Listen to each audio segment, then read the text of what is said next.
नमस्कार साथियों, आपका बहुत बहुत स्वागत है MGCI के डिजिटल लर्निंग प्लेटफॉर्म में। मैं अरविंद शर्मा आपका यहाँ बहुत बहुत स्वागत करता हूँ। अभी जैसा कि आप जानते हैं RAO SADO के लिए वैकेंसी आई है, उसकी हम लोग तैयारी करा रहे हैं। इसके लिए मैं आपके सामने एग्रोनॉमी से रिलेटेड एक और लेक्चर लेकर आया हूँ, है ना। ये जानकारी आपके लिए बहुत महत्वपूर्ण होगी। वीडियो के साथ अंत तक जुड़े रहें, ये प्रश्न आपके बहुत काम आने वाले हैं। आज मैं आपके सामने जो फसल लेकर आया हूं उस फसल का नाम है मूंगफली। मूंगफली के बारे में आपको बहुत ही महत्वपूर्ण जानकारी मैं देने वाला हूं। वीडियो तक अंत तक जुड़े रहें। चलिए स्टार्ट करते हैं फसल से। आज की फसल है मूंगफली। हमारी फसल यहाँ पर जो है आज की वो है मूंगफली। हम मूंगफली के बारे में यहाँ पर विस्तार से बात जरा करने वाले हैं। मूंगफली को सबसे पहले तो आपको यहाँ ये ध्यान रखना है, इसको कई नामों से पुकारा जाता है। मूंगफली को हम ग्राउंडनट, पीनट, इसके अलावा अर्थनट, मनीला नट या मंकी नट, इन सब नामों से पुकारते हैं। कई बार वो अंग्रेजी में नाम लिख देता, हम कंफ्यूज हो जाते हैं किसकी बात हो रही है। तो ये सारे नाम आपको याद रखना है, ये सारे मूंगफली के नाम हैं। अब आगे चलें तो मूंगफली दो प्रकार की होती है। एक है फैलने वाली, ट्रेलिंग प्रकार की कहते हैं, अंग्रेजी में हम कहते हैं स्प्रेडिंग टाइप, ये फैलने वाली है। दूसरे को हम गुच्छेदार, इरेक्ट या बंच टाइप कहते हैं। दो प्रकार की ये मूंगफली होती है। यहाँ चित्र में आप देख सकते हैं, ये स्प्रेडिंग या फैलने वाली है, ये बंच टाइप है। ये गुच्छे वाली है, ये फैलने वाली है। इस तरह से यहाँ आप खेत में जो लगी हुई है वो भी देख सकते हैं।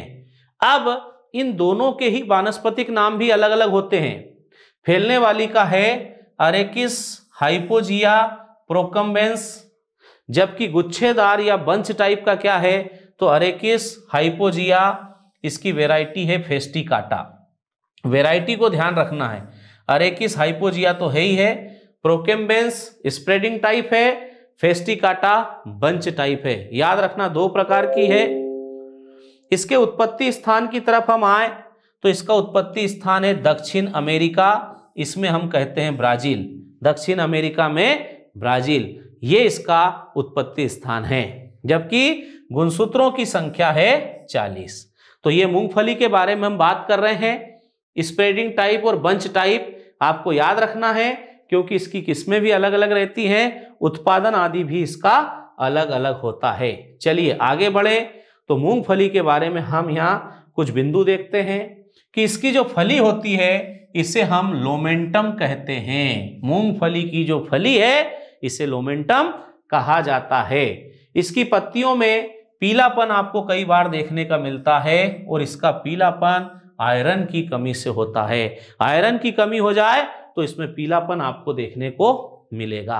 अब भारत में मूंगफली कौन लेकर आया, तो इसके लाने का श्रेय अगर देखा जाए कि कौन भारत में मूंगफली लेकर आया तो जेसूफ फादर को दिया जाता है। भारत में पहली बार मूंगफली लेकर आए थे जेसूफ फादर। चलिए आगे बढ़ते हैं तो दोमट मृदा हेतु हम देखते हैं संस्तुत किस्म, अरे रिकमेंडेड किस्म जो है मूंगफली की दोमट मृदा के लिए ये है C501। C501 बलुई या बलुई दोमट मृदा इसके लिए अच्छी होती है। दोमट मृदा में लगा रहे हैं तो C501 बहुत अच्छी किस्म है। मूंगफली के दाने को हम कहते हैं करनाल। करनाल जो है ये मूंगफली के दाने को कहा जाता है। फली को सेल, दाने को करनाल कहा जाता है। पूरी फली को हम लोमेंटम भी कहते हैं। चलिए आगे बढ़ते हैं तो मूंगफली में कड़वाहट, आपने देखा होगा कि मूंगफली के जो दाने हैं अगर इन्हें ऐसा ही रख दिया जाए, नमी लग जाए तो दानों के ऊपर आपको इस तरह से हरे रंग की ये फफूंद सी दिखती है, और ऐसे दानों को अगर आप खाने जाओगे तो आपको कड़वाहट नजर आएगी। ये कड़वाहट एफ्लाटॉक्सिन के कारण होता है ना। एफ्लाटॉक्सिन ये जहर की मात्रा है, ये जहर का नाम इसके कारण होता है। और ये एफ्लाटॉक्सिन बनाता कौन है, तो जो एस्परजिलस कवक है, एस्परजिलस जो फंगस है, इसकी ग्रोथ होती है, एफ्लाटॉक्सिन बनता है, और इस एफ्लाटॉक्सिन के कारण इसके दानों में कड़वाहट होती है। फिर हम क्या बोल रहे हैं कि भारी चिकनी जो मृदा होती है इसमें मूंगफली की खेती नहीं की जाती। क्यों? क्योंकि यह मृदा जो होती है पेग बनने के लिए उसके विकास और वृद्धि में बाधक होते हैं।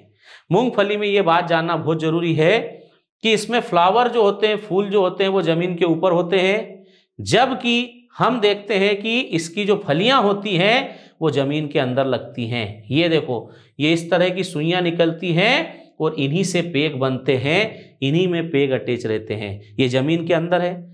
अब अगर ज्यादा सख्त मृदा होगी तो वहां पर पेगों का ठीक से विकास नहीं हो पाएगा, और पेग अगर ठीक से नहीं बनेंगे तो फलियां और उत्पादन भी ठीक से नहीं हो पाएगा। ये जो पेगिंग है ये बुआई के 55 दिन, डे आफ्टर सोइंग, ये पेगिंग स्टेज आती है।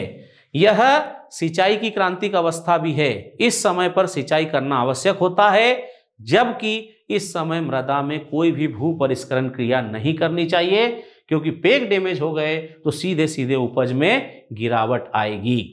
ठीक है, तो ये मूंगफली से संबंधित हम बात यहां पर कर रहे हैं। अब हम यहां पर मूंगफली की बुआई कब करते हैं, तो सबसे पहले हम बुआई का समय देखते हैं। तो बुआई का समय है मध्य जून से मध्य जुलाई। खरीफ की एक महत्वपूर्ण फसल है ये। आगे आता है फसल अंतरण। फसल अंतरण मतलब पौधे से पौधे और कतार से कतार की दूरी।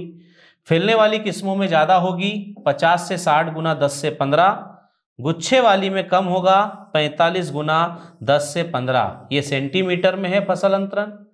बीज दर की बात करें तो फैलने वाली जो जातियां हैं इनमें 60 से 80 किलोग्राम, गुच्छे वाली में 80 से 100 किलोग्राम, और ज्यादा भी बीज लिया जाता है 100 से 120 किलोग्राम तक ले सकते हैं। सिंचाई संख्या 1 से 2। फसल की अवधि है 115 से 140 दिन। 115 से 140 दिन में तैयार हो जाएगी। अगर उपज की बात करें तो उपज फैलने वाली जातियों में ज्यादा मिलती है 20 से 30 क्विंटल, गुच्छे वाली की उपज थोड़ी कम होती है 15 से 20 क्विंटल। और हम बात करते हैं मृदा का प्रकार, तो रेतीली दोमट जो मृदाएं होती हैं ये अच्छी मानी जाती है। क्यों? क्योंकि मूंगफली की जो फली है उनको फैलने के लिए थोड़ा सा खुला, ऐसा कहें, मृदा होनी चाहिए, भुरभुरी होनी चाहिए, इसलिए रेतीली दोमट मृदा इसके लिए उपयुक्त मानी गई है। आगे बढ़ें तो आगे हम सीधे इसकी किस्मों की तरफ आते हैं। किस्में यहां पर हम देखें तो 2 प्रकार की है, सीधी बढ़ने वाली है और फैलने वाली हैं। 2 तरह की हम किस्में देख रहे हैं। सीधी बढ़ने वाली गुच्छेदार या बंच टाइप की बात करें तो फैजपुर 1 2 3 4 5, इसके बाद जवाहर 2, गंगापुरी 3, AK 12 24, ज्योति, कौशल, कुबेर, अर्ली रनर, ये बंच टाइप किस्में हैं, सीधे बढ़ने वाली या गुच्छेदार किस्में हैं। जबकि फैलने वाली या स्प्रेडिंग टाइप की बात करें तो वर्जीनिया, रनर, विक्रम, चित्रा, विग जापान, मूंगफली 13, और इसके बाद देखें T2528 और C501, ये जो किस्में हैं इन्हें हमने फैलने वाली किस्म कहा। आगे बात करें तो ज्योति किस्म आती है। ज्योति किस्म के बारे में आपको समझना है कि सर्वाधिक तेल प्रतिशत होता है, इसमें सर्वाधिक तेल प्रतिशत है 53.3%, परंतु एक समस्या है कि इसमें टिक्का रोग, जो इसका फेमस रोग है मूंगफली का, ये ज्यादा आता है। अरे ज्योति किस्म टिक्का रोग के लिए कैसी किस्म है? सहिष्णु है, ससेप्टिबल होती है, लेकिन इसमें तेल की मात्रा हमने कहा सर्वाधिक होती है। चलो टिक्का रोग की बात कर लेते हैं। टिक्का रोग, इसे पत्तियों का धब्बा रोग भी कहा जाता है। ये आप यहाँ पर देख सकते हैं, ये मूंगफली की पत्तियां हैं, इसके ऊपर इस तरह के खुरदरे से आपको धब्बे दिखाई दे रहे हैं। इसके कारण तेल की मात्रा और मूंगफली की उपज में तेजी से गिरावट आती है। ये बहुत प्रमुख और बहुत ज्यादा पूछे जाने वाला रोग है, बहुत ही महत्वपूर्ण प्रश्न है। इसके रोगजनक है सर्कोस्पोरा अरेचिडिकोला या सर्कोस्पोरा पर्सोनाटा। इस फफूंद से रोग होता है टिक्का रोग। टिक्का रोग से बचना है तो इसके बचने के लिए प्रतिरोधी किस्मों को उगाना चाहिए, रोग रोधी किस्मों को उगाना चाहिए। किसी भी बीमारी से बचने का यह सबसे अच्छा तरीका होता है। जैसे MH4 T64, C501, ये हम इसके लिए प्रतिरोधी किस्मों की बात कर रहे हैं। इसके अलावा रोग आने पर 0.2% जिनेब का छिड़काव भी किया जा सकता है और बोते समय थायरम का बीज उपचार, इससे बीज उपचार हमको करना चाहिए 5 ग्राम प्रति किलो की दर के हिसाब से। ये टिक्का रोग है, मूंगफली का सबसे खतरनाक रोग ये माना जाता है। चलिए मूंगफली से संबंधित हम यहाँ पर कुछ प्रश्नों की बात करते हैं। पहला प्रश्न है, मूंगफली की फसल में फूटियां पेग मिट्टी में वृद्धि करती हैं। ये पेग मृदा में किस चीज की वृद्धि करेंगे? तो आगे जाकर इनसे फलियां बनती हैं, पेग से ही फलियों का निर्माण होता है। अगला प्रश्न है, राष्ट्रीय मूंगफली अनुसंधान केंद्र कहां पर है? समझ गए, national research centre for groundnut, NRCG, तो यह है जूनागढ़ गुजरात में, GJ जूनागढ़ गुजरात। इसके बाद अगला प्रश्न है कि भाई मूंगफली की ज्योति किस्म में सर्वाधिक तेल होता है 53.3%, परंतु इसमें अवगुण क्या है, क्या कमी है इसकी? तो हमने अभी पढ़ा था कि यह टिक्का रोग से अधिक प्रभावित होती है, इसमें टिक्का रोग ज्यादा लगता है, ये इसकी एक कमी है। हमने देखा कि हमारी फसल तैयार होती है, फसल के बारे में हमने बात की। आगे भी आप तक मैं ऐसे वीडियो और अच्छी अच्छी जानकारी पहुंचा सकूं, इसलिए आप हमारे चैनल के साथ जुड़े रहें, हमारे ऑफिस के संपर्क में रहें। बहुत बहुत धन्यवाद साथियों।